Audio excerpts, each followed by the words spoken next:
আমার মতো কারা কারা ছিমের বিচি খেতে পছন্দ করেন বলুন তো। যদি হয় দেশি কই মাছ তাহলে তার কোনো কথাই নেই। দেশি কই মাছ দিয়ে ছিমের বিচি দিয়ে রান্না করে একবার খেয়ে দেখবেন, সেই মজা।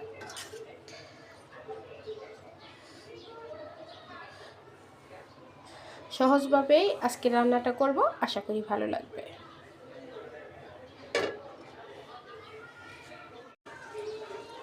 আজকে আমি সিমের বিচি দিয়ে কই মাছ দিয়ে রান্না করব, তাই এখানে কড়াই নিয়ে নিলাম। কড়াইতে দিয়ে দিলাম তেল। তেলটা গরম হয়ে গেলে এখন এখানে দিয়ে দিব পেঁয়াজ কুচি। আপনারা চাইলে বাটা পেঁয়াজটাও দিতে পারেন, তবে আমি কুচি পেঁয়াজটাই দিলাম। পেঁয়াজটা যখন হালকা ভাজা হয়ে গেছে, এখন এখানে আমি দিয়ে দিব আদা রসুন বাটা 1 টেবিল চামচ, মরিচের গুঁড়া, হলুদের গুঁড়া, ধনিয়ার গুঁড়া আর লবণ পরিমাণ মতো। এখন দিয়ে আমি মশলাটাকে খুব ভালো করে কষিয়ে নেব। মশলাটা কষানো হয়ে গেছে, তেল ছেড়ে দিয়েছে। এখন এখানে আমি সিমের বিচিটা দিয়ে দেব। এখানে 250 গ্রাম সিমের বিচি আছে।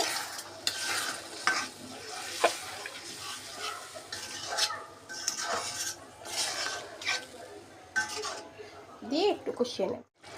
কষানো হয়ে গেছে, এখন এখানে দিয়ে দিব আমি ছোট সাইজের 2টা টমেটো।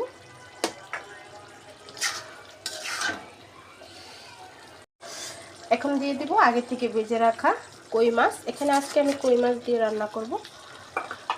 কই মাছটাকে, এগুলো দেশি কই মাছ। দেশি কই মাছ আমি লবণ, হলুদ আর মরিচের গুঁড়া দিয়ে খুব ভালো করে ভেজে নিয়েছি।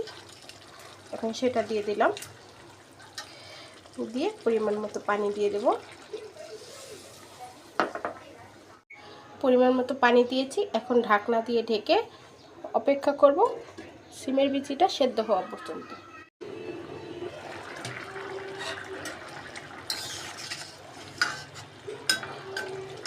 বিচিটা সেদ্ধ হয়ে গেছে,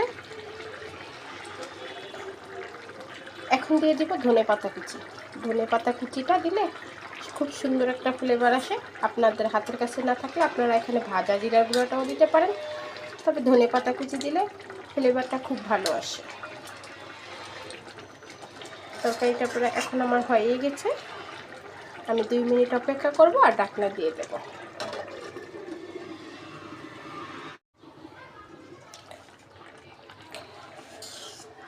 তরকারিটা হয়ে গেছে, এখন চুলা থেকে নামিয়ে নেব।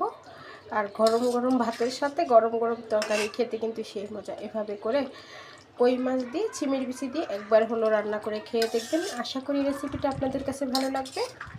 আর দেখেই বুঝতে পারছেন কতটা লোভনীয় হয়েছে। তাহলে আজকে এই পর্যন্তই। সবাই ভালো থাকবেন, সুস্থ থাকবেন। আল্লাহ হাফেজ।